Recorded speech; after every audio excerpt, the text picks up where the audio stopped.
Hola, espero que estén muy bien. Pues en este momento vamos a retomar nuestro curso. Vamos a iniciar ya con los temas después de que tuvimos un par de semanas interesantes con la capacitación de bibliotecas y bueno, ese primer día de integración, pues vamos a iniciar ya de lleno con los temas de nuestro curso y pues bueno, desgraciadamente hoy no puedo hacerlo de manera presencial con ustedes, pero pues decidí dejarles este video para que no se quede a medias el trabajo de nuestra clase. Entonces, pues vamos a empezar con esto. Y pues bueno, vamos a iniciar compartiéndoles que en esta sesión vamos a trabajar los temas que seguramente ustedes ya han revisado en otra ocasión. Tiene que ver con algunos aspectos del lenguaje, la dicotomía de la lengua y habla, el significado significante y bueno, por supuesto, las funciones del lenguaje que son muy importantes para que nosotros podamos desarrollar habilidades de redacción y de ortografía indispensables para desarrollarnos más adelante como profesionales del periodismo. En primer lugar, vamos a establecer que el lenguaje va a ser un sistema de signos que nosotros utilizamos básicamente para la comunicación y esa comunicación pues es entre seres humanos, aunque no podemos descartar que hay otro tipo de lenguajes, por ejemplo, los animales también desarrollan su propio lenguaje, pero lo que nos diferencia de ellos es precisamente que nosotros usamos un lenguaje articulado. Esto quiere decir que somos capaces de seleccionar los elementos de nuestro código y combinarlos de maneras totalmente infinitas, y no lo hacemos como en el caso de los animales, por ejemplo, de manera instintiva, ¿no? Si yo les pidiera que redactaran las instrucciones, por ejemplo, para trasladarse de nuestra facultad hacia la Catedral de Puebla, les puedo asegurar que cada uno de ustedes haría una versión distinta, aunque con las mismas indicaciones, pero bueno, cada quien usaría sus propias palabras, sus propias expresiones para precisamente enunciar una serie de pasos a seguir para llegar a la meta, ¿no? Que sería el centro de la ciudad de Puebla. Entonces, nuestro lenguaje es un lenguaje articulado que se va a caracterizar precisamente por esta cuestión que nos distingue de los animales y que ha estado en constante evolución, en primer lugar, pues a lo largo de la historia del ser humano, pero también tiene esta evolución en el propio ser humano, desde que empezamos en la pancita de mamita, como dice la canción, y vamos poco a poco desarrollándonos, aprendiendo, y sobre todo somos sometidos a distintas interacciones sociales y culturales que van determinando cómo nosotros vamos a ir usando ese lenguaje. Bueno, pues el lenguaje entonces va a tener una serie de funciones que están aquí enunciadas, ¿no? La expresiva, apelativa, poética, metalingüística, referencial y fática, cada una de ellas asociada a uno de los elementos propios del proceso comunicativo establecido por el autor Roman Jacobson y que les voy a presentar a continuación. Como pueden observar en este esquema, pues nosotros vamos a tener en primer lugar un emisor que va a transmitir un mensaje. Sigan aquí las flechitas, ¿no? Transmite un mensaje, ese mensaje se transmite a través de un canal y va a llegar a un receptor. Ahora, para que ese mensaje sea claro, tanto el receptor como el emisor deben compartir el mismo contexto y a su vez el emisor y el receptor deben compartir el mismo código, si no el mensaje no puede ser transmitido de manera óptima. Entonces, en el centro de nuestro esquema, pues el elemento central es el mensaje. Entonces, los elementos, los distintos elementos que rodean al mensaje, se relacionan precisamente con él y van a dar cabida a estas funciones que ya habíamos señalado. Por ejemplo, la función emotiva tiene que ver con todos aquellos mensajes en donde se manifiesta de manera clara y contundente las emociones, los sentimientos del emisor. Mm, Estos sentimientos y emociones pueden ser positivos o no tan positivos, ¿no? Es decir, eh, decir estoy muy enamorada, ¿no? Puede tener esta función emotiva, pero también estoy muy enojada o la tristeza me invade, no sé, cosas por el estilo. Y ahí tendríamos entonces predominio de la función emotiva. Ahora bien, de la relación entre el receptor y el mensaje, va a presentarse esta función apelativa que también se conoce como conminativa o conativa. Es lo mismo, no pueden ustedes usar cualquiera de las tres. Y en este caso, el mensaje lo que busca es la reacción del receptor. Por eso es que es apelativa, ¿no? Apela al receptor. Cuando usamos el nombre de alguien, por ejemplo, ese mensaje es apelativo porque justo lo que queremos es que esa persona reaccione o voltee a vernos o nos responda, ¿no? Por eso usamos su nombre o apelativo. Bueno, luego tenemos la función fática, ¿no? De la relación entre el canal y el mensaje se desprende la función fática. ¿En qué nos basamos para determinar la función fática? Pues bueno, cuando nosotros habilitamos o cancelamos un canal de transmisión del mensaje, cuando le decimos a alguien hola, pues esperamos que la otra persona nos responda, ¿verdad? Y ahí habilitamos ese canal. Igualmente, cuando estamos hablando por teléfono durante mucho rato y la otra persona deja de hacer cualquier ruido, siempre tiene que estarnos diciendo, ok, ujú, ujú, ¿no? Y ya sabemos que por lo menos nos está escuchando. Pero si deja de hacer estos sonidos, entonces nosotros le preguntamos algo así como, sí, sí me oyes, si estás ahí, ¿no? Y esa sería una función fática, verificar que el canal está todavía en uso. Bien, de la relación entre el contexto y el mensaje se desprende la función contextual o referencial. Aquí, pues bueno, tiene que ver con todos los mensajes que nos permitan hablar de la realidad, que podemos comprobar o no. Y pues bueno, esta sería la función contextual, ¿no? Creo que predomina, por ejemplo, en algún estudio científico en donde hablamos pues de lo real, ¿no? Y la relación del código con el mensaje pues nos va a dar lugar a la función metalingüística. En la función metalingüística justo vamos a tener em,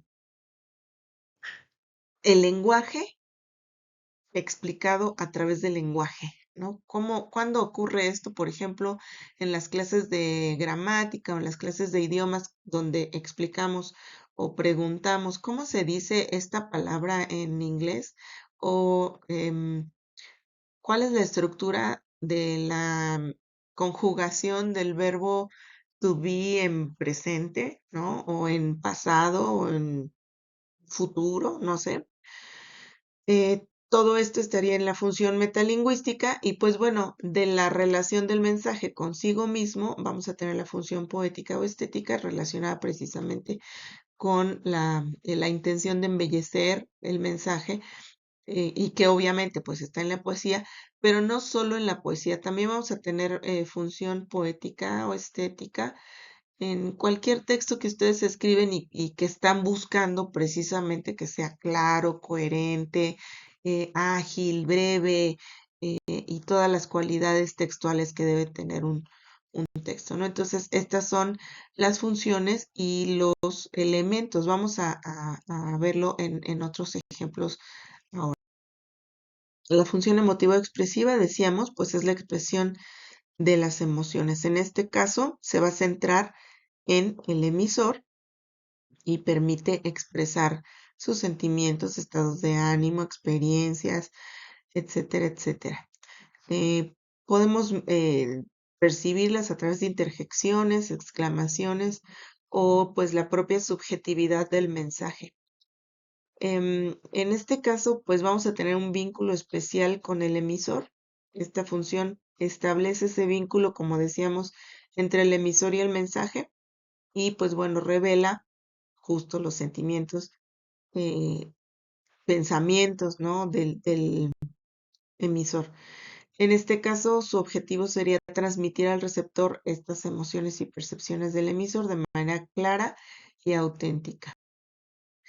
La función apelativa, conativa, combinativa, decíamos hace un momento, está centrada en el receptor del mensaje.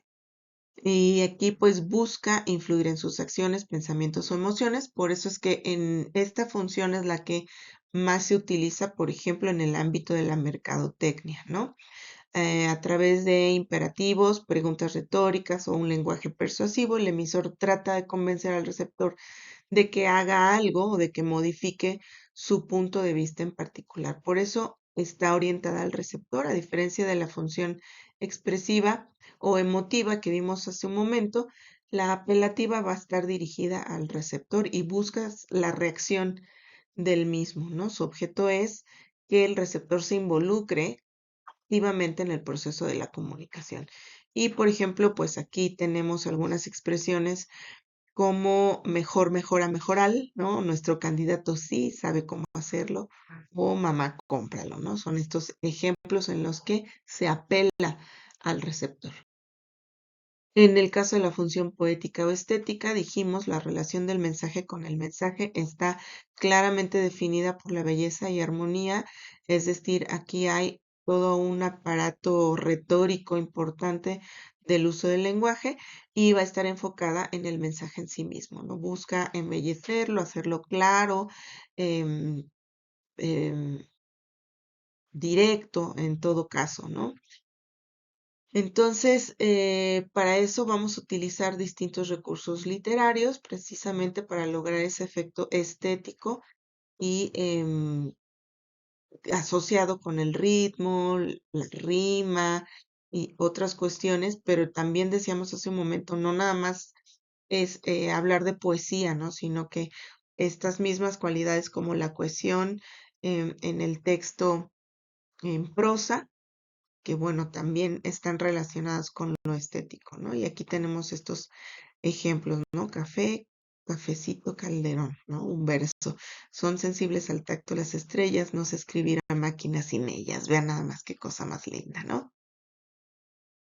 Y la función metalingüística es usar el lenguaje para hablar del lenguaje, decíamos hace un momento, la empleamos para referirnos al propio lenguaje. No podemos explicar el lenguaje si no es mediante el lenguaje. Y pues bueno, ocurre, como bien señalábamos en las clases de gramática o de idiomas, en donde preguntamos significados de palabras o quizá algunas cuestiones gramaticales, ¿no? De sintaxis o de morfología. Y bueno, aquí hay como ejemplo la segunda persona del singular es tú, es incorrecto decir aiga, y el significado de abigeo es ladrón de ganado. Tenemos la función referencial, hace un momento señalábamos que también es conocida como contextual y va a ser la representación de la realidad. Esta función se deriva de la relación del contexto con el mensaje y nos permite establecer hechos objetivos que sean comprobables, tangibles, ¿no? Sin importar la forma en la que se expresen. Entonces, sirve principalmente para poder transmitir información acerca de lo que nos rodea, del mundo, las personas, los objetos o los acontecimientos y de hacerlo de manera clara y precisa. Entonces, nos permite describir eventos, em, situaciones o fenómenos reales, como en el ejemplo, el niño está en la escuela, el huracán Paulina provocó daños graves y otros. La función fática o de contacto, decíamos, relacionada con el canal, nos permite activar, desactivar o comprobar que el canal está en uso y pues bueno, para ello usamos una serie de enunciados para verificar precisamente que ese canal está activo o no. Y pues los ejemplos aquí que aparecen son, bueno, ¿con quién desea hablar? Y bueno, ahí estamos esperando eh, esta comunicación, ¿no? Que el mensaje esté circulando de manera clara, ¿no? Em, en una conferencia, por ejemplo, cuando alguien está tomando el micrófono y dice, sí, sí, se escucha los de hasta allá atrás, ¿no? Estamos verificando justo que el canal, en este caso, esté perfectamente habilitado. Es muy importante que nosotros podamos distinguir entre estos conceptos de lenguaje, lengua y habla, precisamente porque aunque son cercanos, pues son diferentes, ¿no? El lenguaje lo vamos a entender como un sistema de signos que es universal y que va a manifestarse como la facultad que tenemos los seres humanos de comunicarnos, ¿no? Entre dos o más personas. Va a incluir el lenguaje, por supuesto, distintos tipos de signos y de símbolos relacionados con nuestra vida cotidiana, con lo oral, con lo escrito, con lo visual, ¿no? Como por ejemplo los, las señales de tránsito y los semáforos, pues son un lenguaje muy, muy, muy peculiar. Ahora, entre lengua y habla, habría que señalar que estos son dos conceptos llamados dicotomías en la teoría de Ferdinand de Saussure. Y bueno, la lengua va a ser este conjunto de signos que cada usuario resguarda en su mente, por lo tanto es un concepto abstracto, es un sistema que nosotros tenemos ahí almacenado en la mente y que nos sirve para comunicarnos con otros que conozcan la misma lengua, ¿no? Por eso también lengua puede ser un sinónimo de idioma, pero esto es totalmente abstracto. Mientras que el habla es la manifestación de la lengua. Esta nos permite conocer cuál es la lengua que utiliza una persona. O sea, dijimos, la lengua es abstracta, el habla es concreta. Nosotros no podemos saber qué lengua habla una persona hasta que esa persona habla. No podemos mirar en su cerebro, a lo mejor a través de una resonancia magnética o algo, y ver, ah, esta persona habla. No, o es usuario de la lengua tal, ¿no? Sino hasta que la persona habla, podemos nosotros entender de qué va su lengua, cuál es el código que maneja. Y bueno, otra dicotomía importante tiene que ver con el signo lingüístico, también es una dicotomía de Saussure, que va a definir dos facetas del signo lingüístico, que son el significado y el significante. Este concepto es abstracto, me gustaría que lo pudiéramos trabajar un poquito a mayor profundidad en nuestra sesión próxima, pero bueno, para que vayan un poco explorando esta idea, el significante es una imagen acústica o una huella psíquica que está en nuestra mente y que ahí está almacenada y se activa cuando nosotros la escuchamos o la leemos en un contexto en particular. Ahora bien, este significante lo que hace es relacionarse con un significado, que es el concepto, el contenido o la idea que nosotros tenemos respecto de algo que está asociado al significante. Ambos, significado y significante, no pueden existir el uno sin el otro, es decir, no podemos hablar de un signo lingüístico si no podemos claramente definir cuál es su significado y cuál es su significante. Cuando estemos en clase vamos a ver algún ejemplo para que esto quede un poquitillo más claro.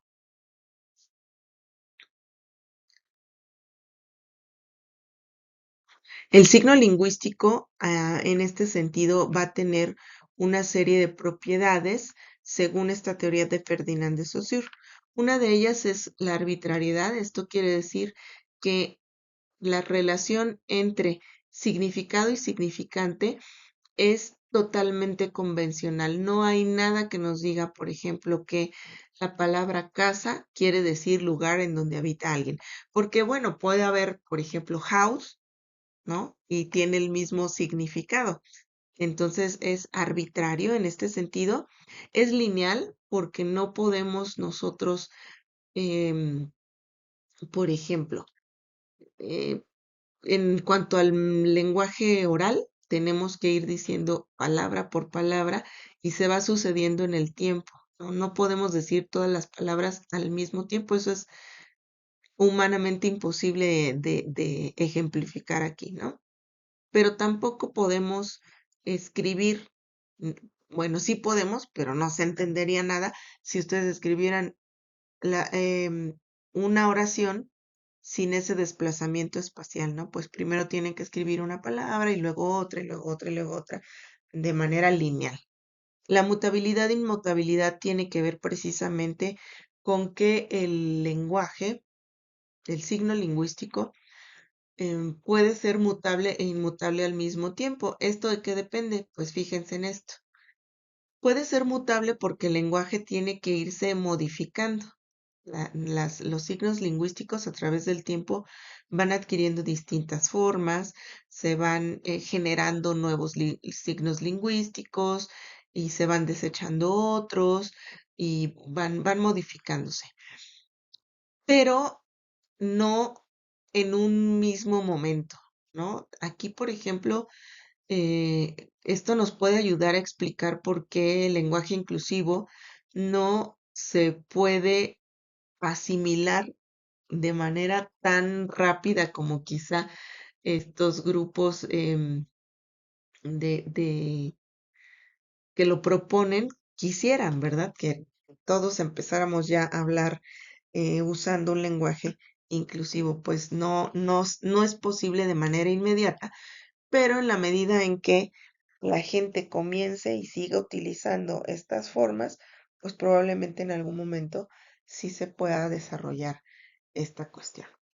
Bueno, estas propiedades aquí también debe considerarse la doble articulación, que es la otra de las propiedades del signo lingüístico, que consiste en que nosotros podemos dividir ese signo lingüístico de dos maneras, ¿no? En una forma que nos permita obtener los elementos mínimos que tienen significado, y hablamos aquí de monemas, o los elementos mínimos que no tienen significado, pero que tienen un valor diferencial, que son los fonemas.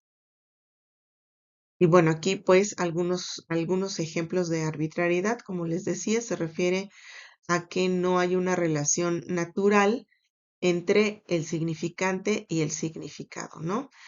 Y es meramente convencional. El grupo social se pone de acuerdo para que cada uno de estos significantes sea conectados con un significado en particular. Es decir, es un consenso que se hace y que todos los usuarios de la lengua utilizan de manera común, pero no deja de ser arbitraria, ¿no? Estas palabras para referirse a significados concretos.